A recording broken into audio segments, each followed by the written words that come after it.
ഡൽഹിയിൽ എംപിമാർ താമസിക്കുന്ന ഫ്ളാറ്റിന് തീപിടിച്ചു. കേരളത്തിൽ നിന്നടക്കമുള്ള എംപിമാർ താമസിക്കുന്ന ബ്രഹ്മപുത്ര അപ്പാർട്ട്മെന്റിനാണ് തീപിടിച്ചത്. ഒന്നാം നില പൂർണ്ണമായും കത്തിനശിച്ചു. തീപിടുത്തത്തിന്റെ കാരണം വ്യക്തമായിട്ടില്ല.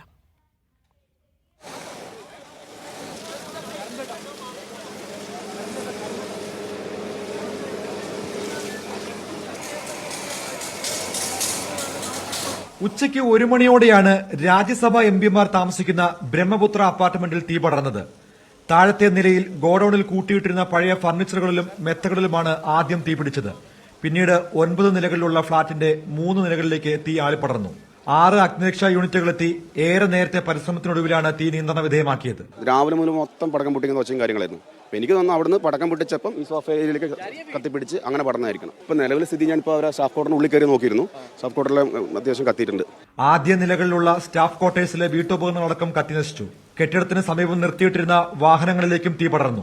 വിവരം അറിയിച്ചെങ്കിലും ഫയർഫോഴ്സ് എത്താൻ വൈകിയതായി ദൃക്സാക്ഷികൾ ആരോപിക്കുന്നു. അരമണിക്കൂറോളം ഞങ്ങൾ സ്റ്റെപ്പ് ഇറങ്ങി താഴെ വന്നിട്ട് പോലും ഒരു 20-25 മിനിറ്റോളം എടുത്തു ഒരു ഫയർഫോഴ്സിന് ഇവിടെ എത്താനും. ഇത്രയും വലിയ സംവിധാനം ഉണ്ടായിട്ട് ഈ പറയുന്ന പോലെ ഇത്രയും എംപിമാരുടെ ഫ്ളാറ്റുകളിൽ ചുറ്റും നിൽക്കുകയാണ്. ഇവിടെ ഫയർഫോഴ്സിന് എത്താൻ പോലും 20-25 അരമണിക്കൂറോളം എടുത്തതിന്റെ പേരിലാണ് ഇത്രയും കത്തി നശിക്കാനുള്ള കാരണം വന്നത്. കേരളത്തിൽ നിന്നുള്ള എംപിമാരായ ഹാരിസ് ബീരാൻ, ജബി മേത്തർ, പി സുനിർ എന്നിവർ ബ്രഹ്മപുത്ര അപ്പാർട്ട്മെന്റുകളിലാണ് താമസിക്കുന്നത്. ദീപാവലി ആഘോഷം നടക്കുന്നതിനാൽ എംപിമാരും ജീവനക്കാരും സ്ഥലത്തില്ലാത്തത് അപകടത്തിന് തീവ്രത കുറച്ചു. അതീവ സുരക്ഷാ മേഖലയിൽ എങ്ങനെ തീപിടുത്തമുണ്ടായെന്നതിൽ ഇപ്പോഴും അവ്യക്തത തുടരുകയാണ്. പഴുതടച്ചുള്ള അന്വേഷണമാണ് എംപിമാരടക്കം ആവശ്യപ്പെടുന്നത്. ഡൽഹിയിൽ നിന്നും ആരിഫ് മുഹമ്മദിനൊപ്പം സജു തോമസ്, മീഡിയ 1.